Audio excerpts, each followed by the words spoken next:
KDXI St. George, Radio St. George at 100.3 FM. And we welcome you to the Extraordinary Talk Show, a show to help you understand yourself and the world from a new perspective. And in the process, help you find your own personal extraordinary. And now your host for the Extraordinary Talk Show, Della Hill. Hello, everybody, and welcome to another week at the Extraordinary Talk Show with your host, Della Hill. We are going into 4 years doing this show. Crazy and or extraordinary, depending on your definitions of those things. Let me start with the same things as always. I'm so glad you came here to listen to me talk. Thank you for listening to me, but please do not believe anything that I say just because I say it. And as always, don't do anything I do just because I do it. If you, in hearing me or in hearing yourself, you find a chord of truth or curiosity, please follow that. I want to talk to you today about how powerful you are, which is kind of what I talk to you about every week, just in a different way. You are an incredibly powerful being. Incredibly, more than you know. You have superpowers that you have not yet acknowledged or discovered or learned how to use. And I think that this is pretty amazing. I have talked before about how this life is for us, what this life is for us, that I do believe, in fact, that these flesh bodies that we live in are our flesh virtual reality suits for our consciousness to come down here and explore this earth and enjoy it.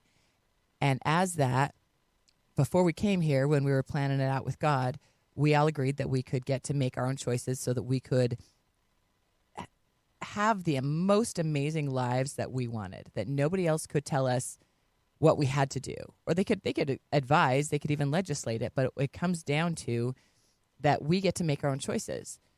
And one of the incredibly powerful things about that is no one can ever take that away from you. Your agency is your free agency. And sometimes people like to say, hey, free agency doesn't mean it's free from the consequences. You're absolutely right. That is part of manifesting and creating our lives the way that we do, is recognizing that we don't always know what consequences might come from our actions, but we choose them anyway. And that is what free agency is the freedom not from the consequences, but the freedom to choose even with the consequences. I've heard it said, too, that your free will, your right to free will, or your right to swing your arm ends where your arm hits my face. And I think that that's true, at least in that context, that you have the right to freedom to swing your arms around in the air as much as you want, as long as you're careful to not do it in a way that might smack my face, because that interferes on my freedom. And these are things we need to remember. A lot of times people think that, well, here's a mistake people make. This is a God mistake. People think that they have God behind them. Truth is, we all have God behind us. And this is a mistake I've been guilty of.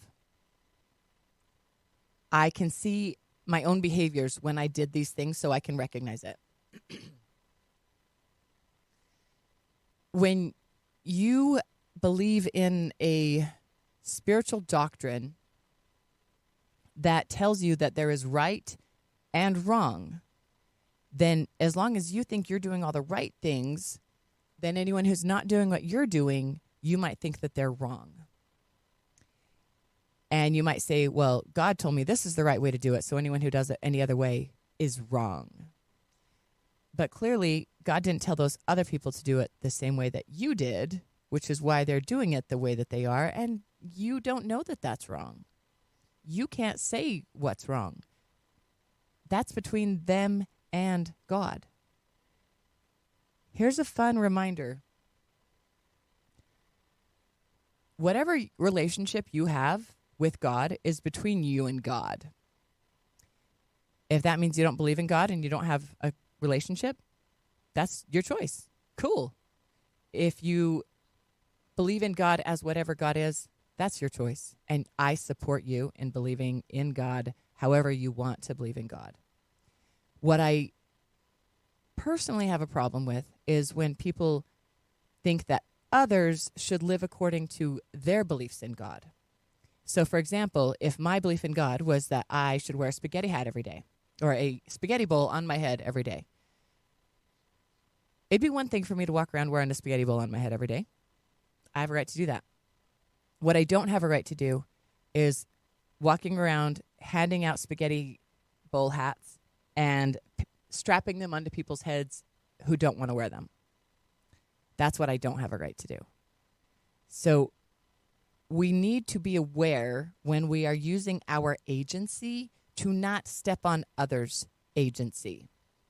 Now, maybe me and my friends have figured out we can't strap spaghetti bowl hats onto everybody, but we're just going to stand over here on this corner with our spaghetti bowl hats, and we're going to point out and snicker and laugh at and make fun of everyone who's not wearing spaghetti bowl hats, because God told us that we are right for wearing spaghetti bowl hats. Therefore, anyone who does not wear a spaghetti bowl hat must be wrong, and we are right to tell them so.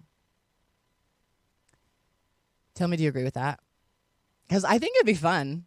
And there is I would not profess to say that that's what they teach, but there is a type of church that does celebrate or worship perhaps with spaghetti bowl hats. I don't know enough about it. My friend Mark Brent has told me more, but that's something I would have actually be interested to look into, because I appreciate different ways to celebrate spirituality and learn about God.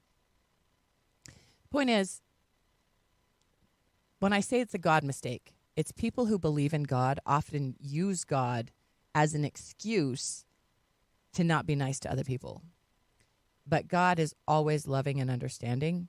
And so if you are using God's name to say that someone else is bad, that's kind of hypocritical, just so you know. And don't feel too bad about that, because everyone is hypocritical, because if you try to say that you're not hypocritical, you are then being hypocritical in claiming that you're not hypocritical. So don't feel bad about being a little bit hypocritical. We're all a little bit hypocritical. Just try to keep it down to the little bit. I mentioned to my station manager, Sean, the quote that I'm about to share with you, and his eyes rolled so hard he almost went blind. I'm going to share it anyway. But you'll understand why his eyes rolled, because it's pretty cliche. But the reason it's cliche is because we've said it a lot. You've heard it a lot. In fact, if I tell you what movie and what character, you'll already know what it is that I'm about to tell you. It's Spider-Man and Uncle Ben. And Uncle Ben says what? With great power comes great responsibility. My friends, we have this power. We have superpowers. We have abilities and resources beyond that which we comprehend and understand. I want to talk about superpowers specifically because I think that we all have superpowers. I think that everyone has certain things that they are really good at. I think everyone has a knack for something. Even people who have a hard time reading or dyslexic or would score really low on an IQ test or whatever have something that they're good at. Purposes that they serve in a unique and special way that nobody else can serve. And I think that's very important. I think it should be acknowledged. We all have abilities within us that are kind of phenomenal. You've probably seen people on TV or online who can do crazy things like not sleep or flip through a book and tell you word for word what was on page 189 or all kinds of crazy different things. We have these fictional movies about superheroes, but what do we really know? How do we really know that those are all fiction? What if? What if there were people with superpowers? And what would you do if one of those superpowers started to just develop for you? What would you do if you realized that you had a superpower? And if you could choose it, what superpower would you pick? I've heard super high metabolism as a great one, but I've also talked to people who have that, and they don't always agree. I noticed that I have a couple of superpowers. You don't have to believe me. I will show you. One of my superpowers is something I've been working on my whole life, and I actually will demonstrate this for you, which I'll tell you, I'm going to give you a few things here in this episode, guys, that are a little bit vulnerable for me. And I'm going to do this one. In fact, what I would normally do is play music on the background, but because we're live on the air and live on the radio, and I don't want to have to deal with records, recording, whatever, I'm not going to play the background music. And if I played the background music, you would probably think that I'm about to play something different. So I'm going to take a quick drink of water and cough. And I'm going to warn you that I'm not warmed up for this. One of my superpowers is I can perform pretty much any Weird Al karaoke song. You guys have heard me talk about that I'm a fan of Weird Al. You've heard my story of the crazy way that I got to meet him. If you were here that long ago. That was 2 years ago, actually. 3 years ago. But if you can name a Weird Al song, I can probably karaoke it. And there's 2 songs that people jump to first when I tell them this. One is White and Nerdy. Yes, I can do that too. The other one is Amish Paradise. And I'm going to give you at least the first verse of Amish Paradise from Della. First, I'm going to cough real quick, so hold up 1 second.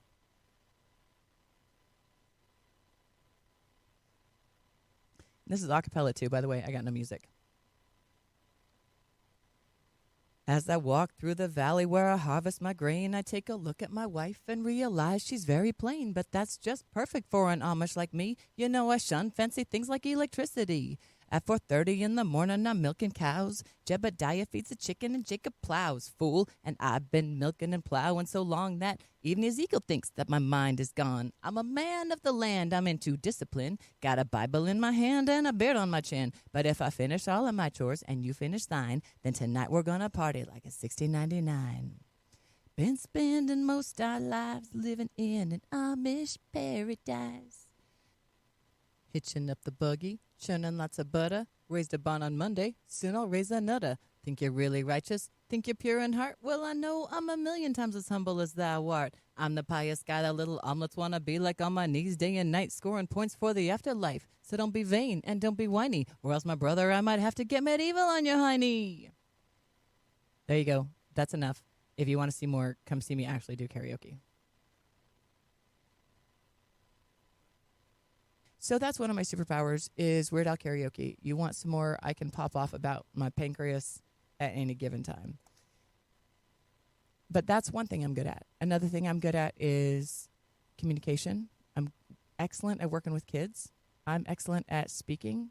I'm excellent at translating knowledge into relatable information, or translating information into relatable knowledge.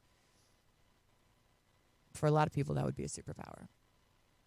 For me, it kind of is a superpower because it's something that I wasn't always able to do.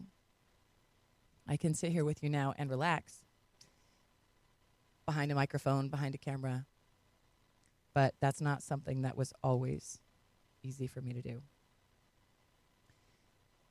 You've heard this phrase, a jack of all trades and a master of none. There are some people who you might say have a superpower, but their superpower, they only have one good thing that they're really good at, and then they're not really good at other things.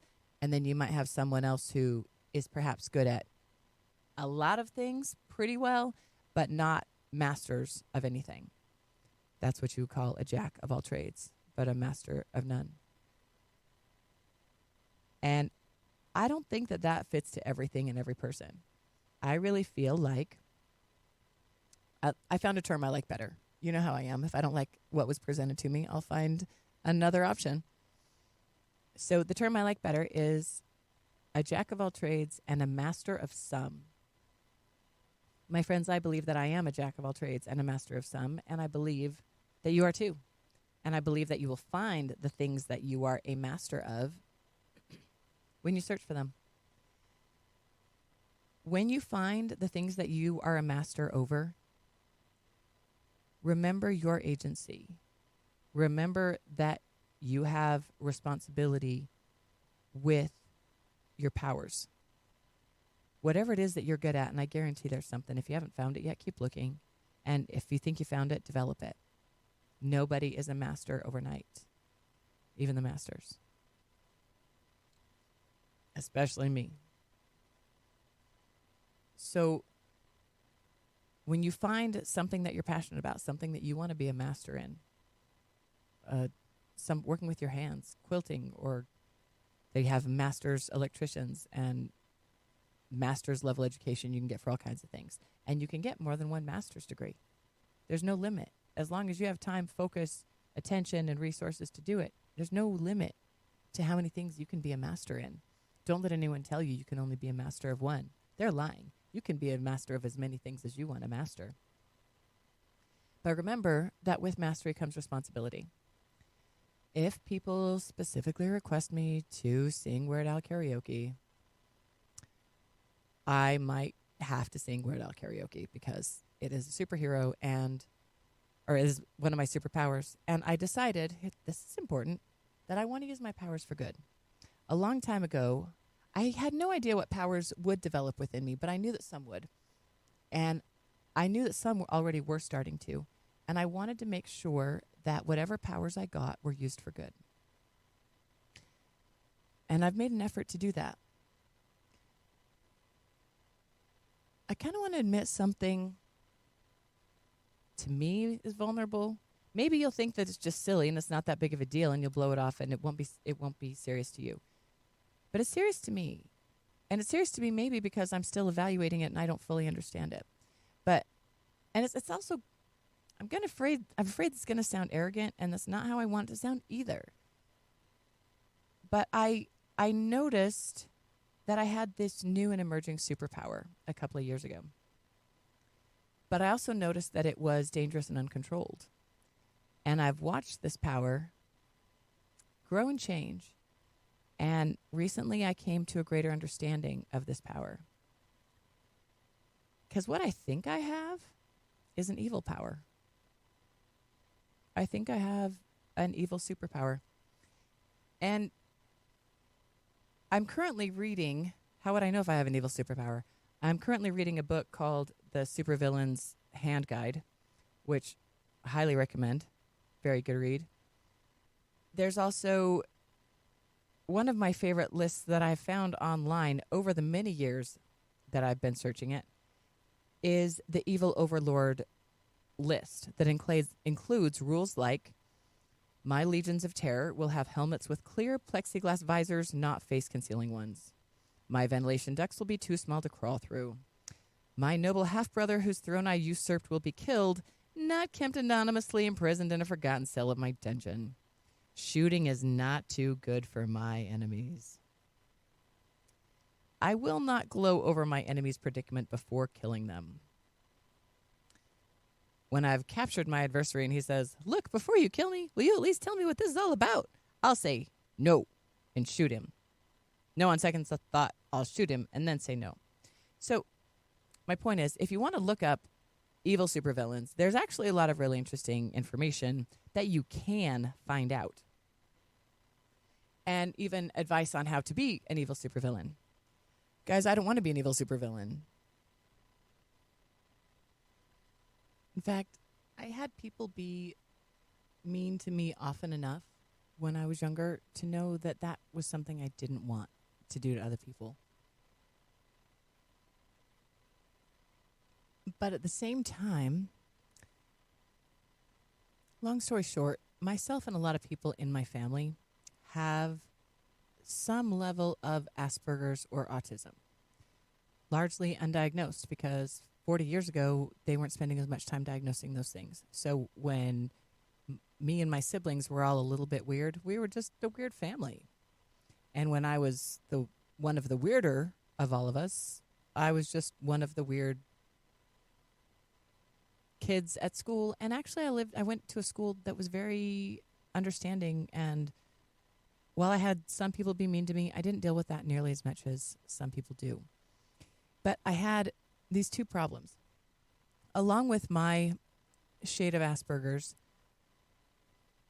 I had two primary issues. One was that I didn't understand emotions, and one was that I didn't understand social cues.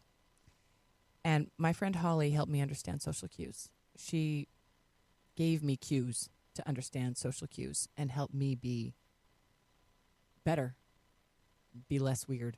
But by the way, weird is a synonym for extraordinary, and I've never given that up. I've always been, on some level, pretty proud of my weirdness, and that you're not going to get the same thing from me that you get from everybody else. But along with that, I wanted to fit in. I didn't want to be the weird one. I wanted people to like me and not just laugh at me. And so I used this Asperger's brain of mine to figure out social skills, to learn how to act in a situation, to learn and memorize jokes that I could bring up and drop in any given situation. I keep mixing up the words jacuzzi and yakuza. So apparently now I'm in hot water with the Japanese mafia. Anyway, I got really good at those things, but what I didn't get good at was understanding emotions. And I'm empathetic in some ways, but there's a level of emotion that you guys get to feel that I think on some level I don't get to feel. And you might say that that's a superpower, but it can also be a big disadvantage.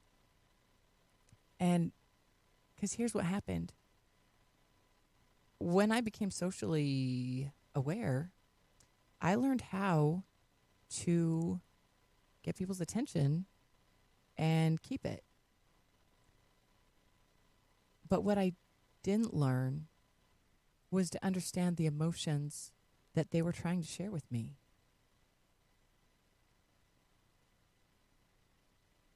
And it took me a long time, maybe not a long time, I hope not a long time, but it took me longer than it maybe should have to realize how dangerous that is.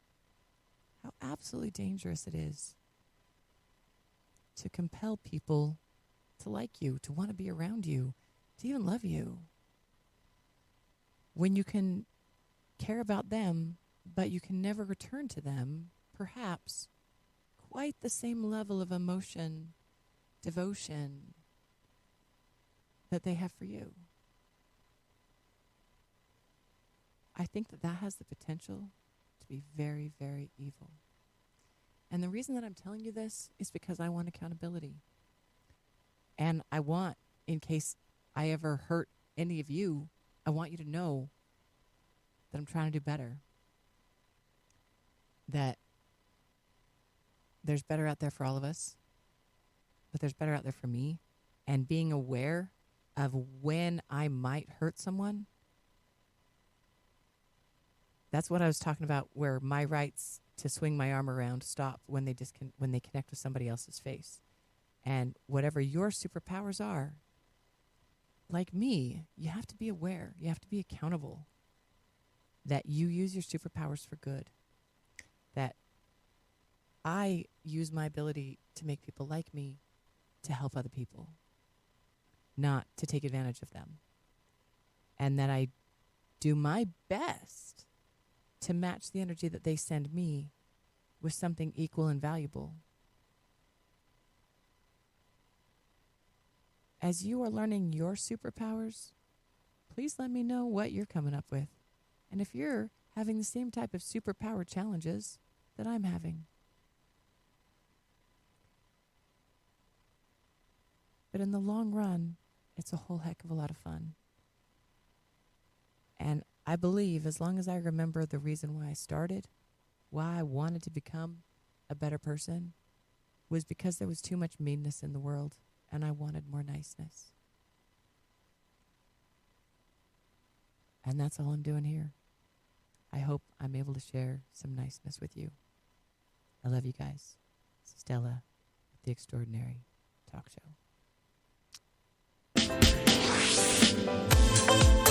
You've been listening to The Extraordinary Talk Show with Della Hill. Search YouTube and Facebook, Spotify, or Podbean for video and podcasts of this show, or go to radiostgeorge.com. We'll see you next week for another edition of The Extraordinary Talk Show.